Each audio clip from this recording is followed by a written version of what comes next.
Hello everyone, how to Tots back with another new video, and in this video I'm going to show you how to add any link like Facebook link or YouTube link, any other social media link or website link on your story. So for example, I'm just going to create a story, and then you can create text or you can create a photo story. So I'm just going to click photo story and choose the photo here and just make it as adjust. Okay, then you can add text. So click here, uh,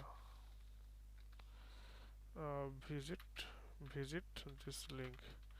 You can here and then copy like this. Okay, I'm just going to copy this one and paste it here, Control V, and then you can change the font color, and then here you can make it small if you want,